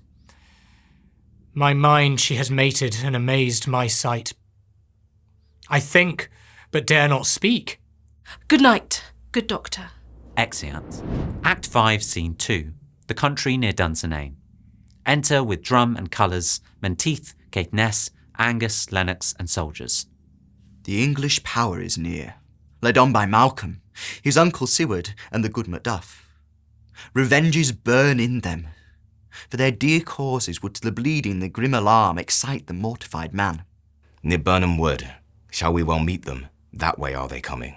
Who knows if Donalbain be with his brother? For certain, sir, he is not. I have a file of all the gentry. There is Seward's son, and many unrough youths, that even now protest their first of manhood. What does the tyrant? Great Dunsinane he strongly fortifies.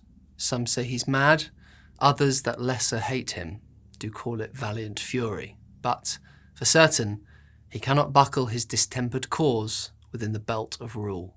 Now does he feel his secret murders sticking on his hands. Now minutely revolts upbraid his faith breach. Those he commands move only in command, nothing in love. Now does he feel his title hang loose about him like a giant's robe upon a dwarfish fief. Who then shall blame his pestered senses to recoil and start, when all that is within him does condemn itself for being there? Well, march we on, to give obedience where 'tis truly owed. Meet we the medicine of the sickly wheel, and with him pour we in our country's purge, each drop of us. Or so much as it needs, to dew the sovereign flower and drown the weeds. Make we our march towards Burnham. Exeunt, marching. Act 5, Scene 3, Dunsinane, a room in the castle. Enter Macbeth, Doctor, and attendants. Bring me no more report, let them fly all. Till Burnham Wood removed to Dunsinane, I cannot taint with fear. What's the boy Malcolm? Was he not born of woman? The spirits that know all mortal consequences have pronounced me thus. Fear not, Macbeth, no man that's born of woman shall e'er have power upon thee. Then fly, false thanes, and mingle with the English epicures. The mind I sway by and the heart I bear shall never sag with doubt nor shake with fear. Enter a servant. The devil damn thee black, thou cream-faced loon. Well got's thou that goose look? There is 10,000 Geese, villain. soldiers, sir. Go prick thy face and overread thy fear, thou lily-livered boy. What soldiers, Patch? Death of thy soul, those linen cheeks of thine are counsellors to fear. What soldiers, Wayface? The English force, so please you. Take thy face hence. Exit servant. Satan! I am sick at heart when I behold. Satan, I say! This push will cheer me ever or deceit me now. I have lived long enough. My way of life has fallen to the sere, the yellow leaf.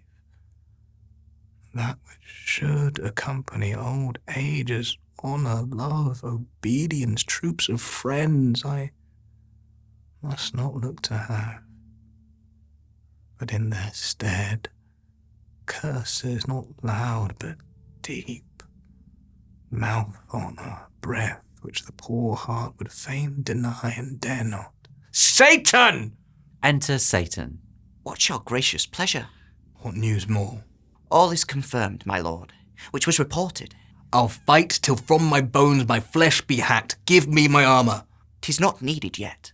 I'll put it on. Send out more horses, skir the country round, hang those that talk of fear. Give me mine armour. How does your patient, doctor? Not so sick, my lord, as she is troubled with thick-coming fancies that keep her from her rest. Cure her of that. Canst thou not minister to a mind diseased? Pluck from the memory a rooted sorrow, raise out the written troubles of the brain, and with some sweet, oblivious antidote, cleanse the stuffed bosom of that perilous stuff which weighs upon the heart.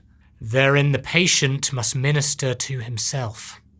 Throw physic to the dogs, I'll none of it. Come, put mine armour on, give me my staff. Satan, send out. Doctor, the thanes fly from me. Come, sir, dispatch. If thou couldst, doctor, cast the waters of my land, find her disease, and purge it to a sound and pristine health, I would applaud thee to the very echo that should applaud again. Pull it off, I say. What rhubarb, senna, or what purgative drug would scour these English hence? Hear'st thou of them? Aye, my good lord. Your royal preparation makes us hear something. Bring it after me. I will not be afraid of death and bane till Burnham Forest come to Dunsinane. Exeunt, all except Doctor. Were I from Dunsinane away and clear, profit again should hardly draw me here. Exit. Act 5, Scene 4. Country near Dunsinane, a wood in view. Enter with drum and colours Malcolm, Old Seward and his son, Macduff, Menteith, Caithness, Angus, Lennox, Ross and soldiers marching. Cousins, I hope the days are near at hand that Chambers will be safe. We doubt it nothing. What wood is this before us? The wood of Burnham. Let every soldier hew him down a bough and bear it before him. Thereby shall we shadow the numbers of our host and make discovery err in report of us. It shall be done. We learn no other but the confident tyrant keeps still in Dunsinane, and will endure our setting down before it. 'Tis his main hope. For where there is advantage to be given, both more and less have given him the revolt. And none serve with him but constrained things, whose hearts are absent too.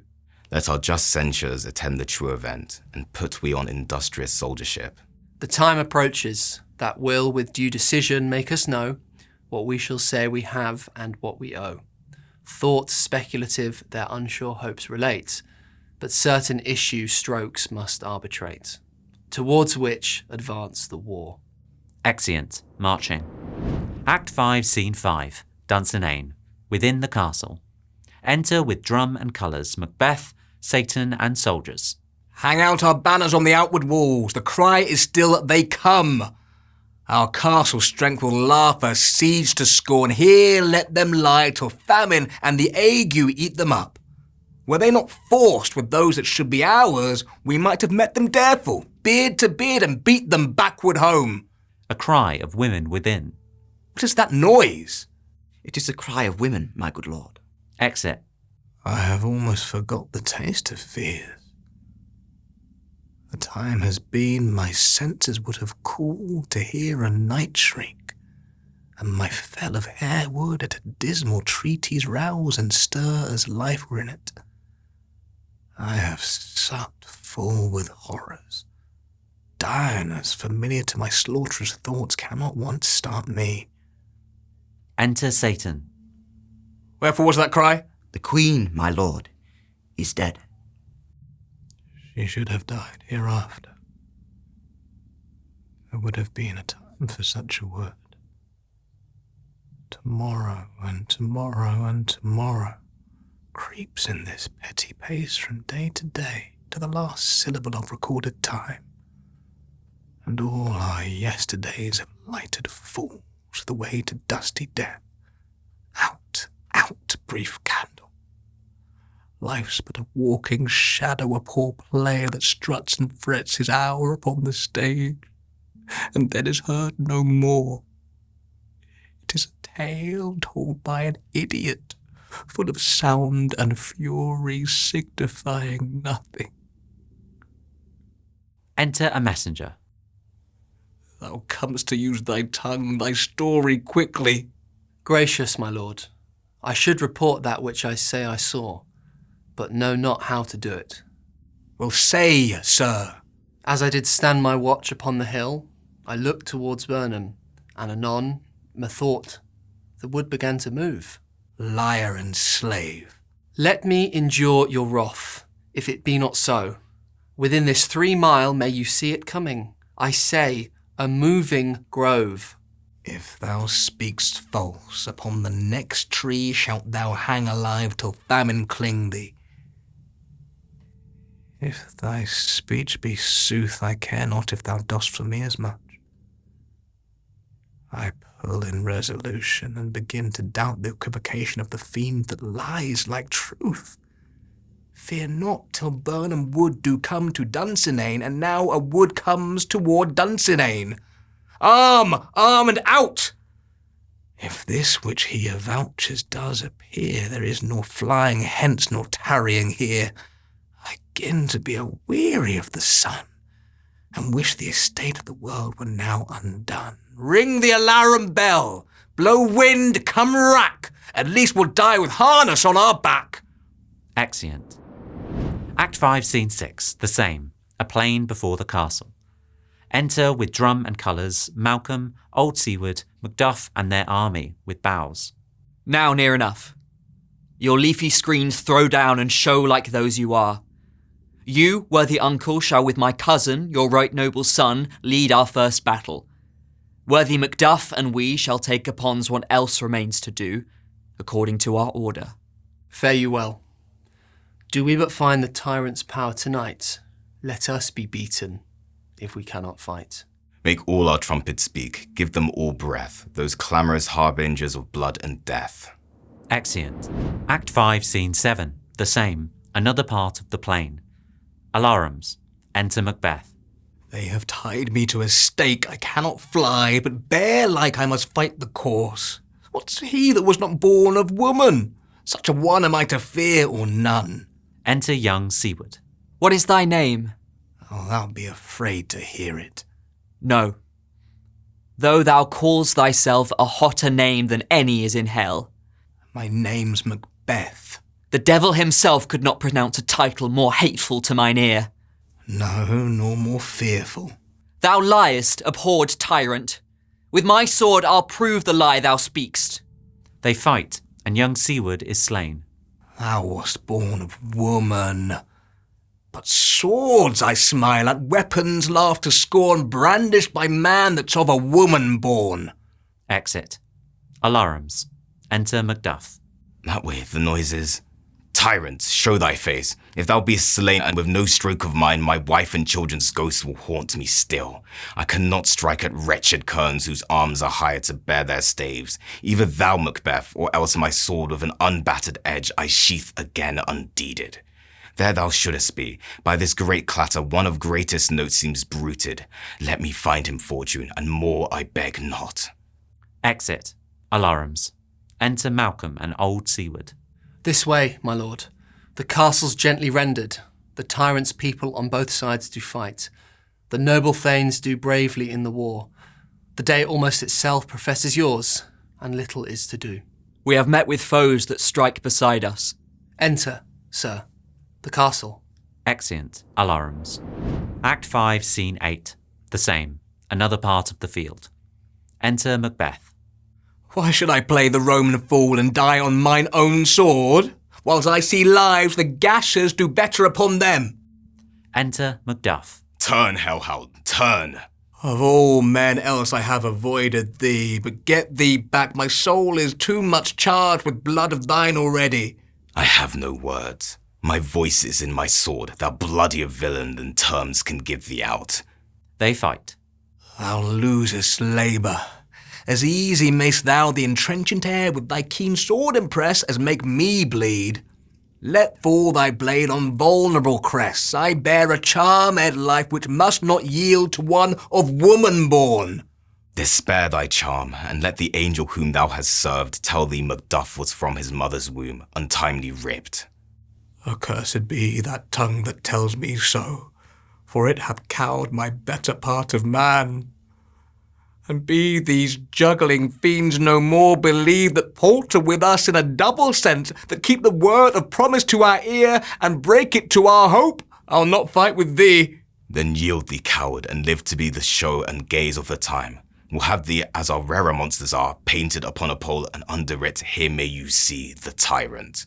I will not yield. To kiss the ground before young Malcolm's feet, and to be baited with the rabble's curse, though Burnham would be come to Dunsinane, and thou opposed, being of no woman born, yet I will try the last.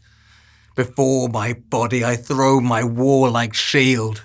Lay on, Macduff, and damned be him that first cries, hold, enough! Exeunt. Fighting. Alarums. Retreat. Flourish.